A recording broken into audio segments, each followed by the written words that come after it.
Rock 2 made it back. Pulled about 2,500 miles. Got great diesel mileage. You know, people say that you're not supposed to pull pickup trucks behind RVs. Well, it's legal. This is America. I'll pull what I want. So there. Besides, they wouldn't make these attachment points for this truck if it wasn't meant to be towed. In fact, don't need these right now. So you pull that little pin and disconnect it. Got a little plug to go in there. I got a video coming up about how to install these things. Took me about 4.5 hours. It worked well. Down there on the bottom is my emergency brake breakaway switch, and right there beside it is the air brake connection. This truck is a regular truck, but my motorhome has air brakes, so I have a device installed here completely separate from their electrical system that actuates a cylinder on the brake pedal. Stick these up here.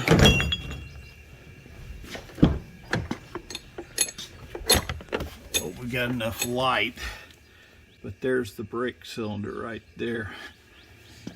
I had this on my 1500 pickup. Worked real well. But the only thing I'm not really happy about is the auxiliary lights for it. Got two problems with them. One, using that class 5 adapter there, too much wobble in it. So fix for that is I'm going to weld this adapter to that shank right there.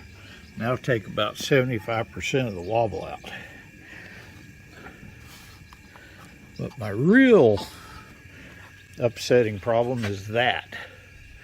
This is a Cluster Products lighted tow bar. It totally separate from this truck's systems.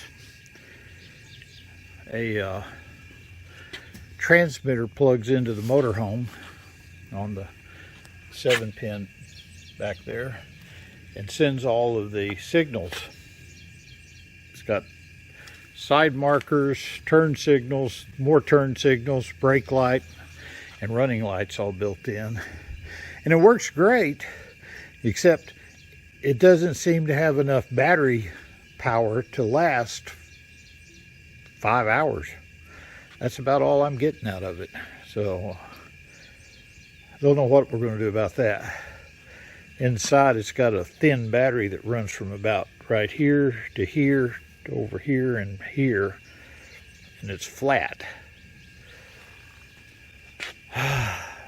Not much way to put much bigger batteries in it. I think I'll call them and talk to them and see what's going on. Now, a lot of people have been writing in the comments that you're not supposed to pull trucks behind RVs. Well, that's just bull. I've been doing it for years. I see hundreds of RVs on the road pulling trucks. You know, it's okay. They say, well, it'll tear up your transmission. This is a 4-wheel drive. You put the transfer case into neutral, and the transmission is totally disconnected from the drive shafts. If you got a 1500, you got to put in a special drive shaft or take the drive shaft out. My last 1500, I bought one of the disconnecting drive shafts. You pulled a cable under the front seat and the drive shaft disengaged for towing. This one's a 4-wheel drive. You don't have to do that. In the manual, it shows you can pull these things flat towed. It even gives a procedure for shifting into the neutral and then how they want you to do it. 2,500 miles, no problem. The odometer does not record the miles. So basically all I'm doing is wearing out tires when I pull it. The other thing is, this is still America. I'm pulling any dang thing I want. You know, so far I've got one complaint. This hood is a pain in the ass to open. You must have girly fingers to be able to get in the slot once you pop it up to release the safety catch. I can barely get my little finger in there. And these are not outrageous hands, guys. I ended up taking and putting a screwdriver in there half the time. We'll see if we can make an adapter or some other way to make that much more easier. These are the little plugs you put into the receivers there. You don't have to. I never even had them for my last truck, but got them, so keeps the mud out.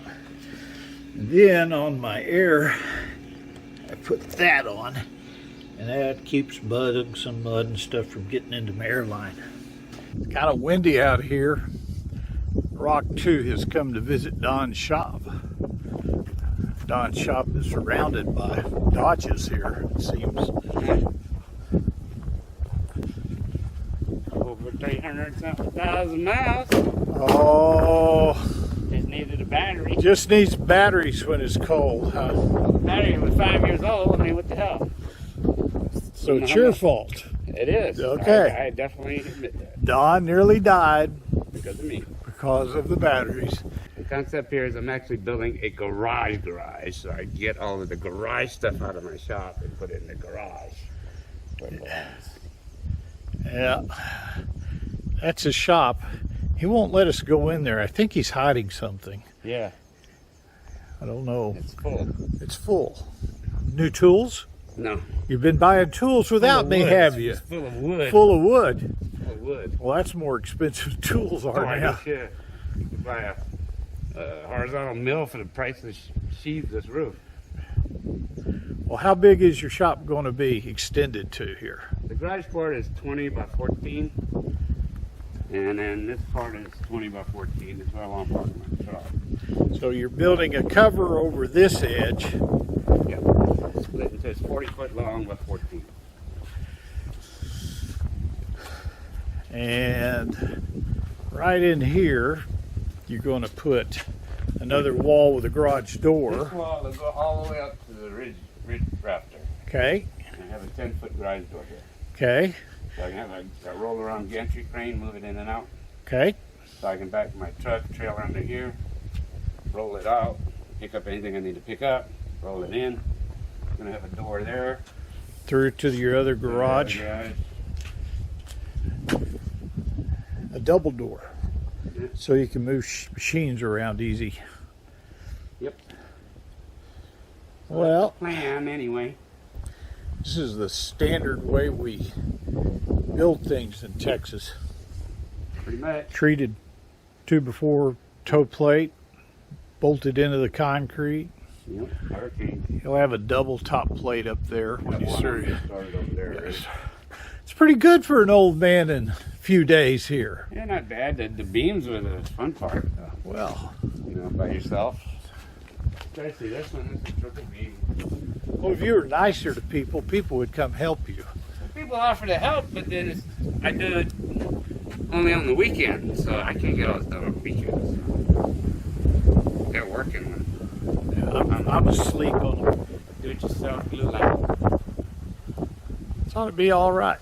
Yeah, be better. Get my motorcycle. I want to get my motorcycle and my zero-turn lawnmower out of my shop, put it in here. All the grinders will be in here. So, I don't know about that in your lawnmower and your Harley. I got 20 foot. Huh? Yeah, I know you got Harley's it. only 8 foot long. It makes a the Harley lot and of- the lawnmower's right there in the front. Everything else. I know, but makes a lot of dust. Metal dust. Not one of mine. Okay. It'll be easy enough to do that now, you know. But I'd cover this whole thing up. well, I That's what I need a happens place- to I need me. a place to get this out of the sun because I want this to last. Blue tarp works pretty good. Tarp, yeah. Kind of a pain every time I go somewhere and get the tarp off.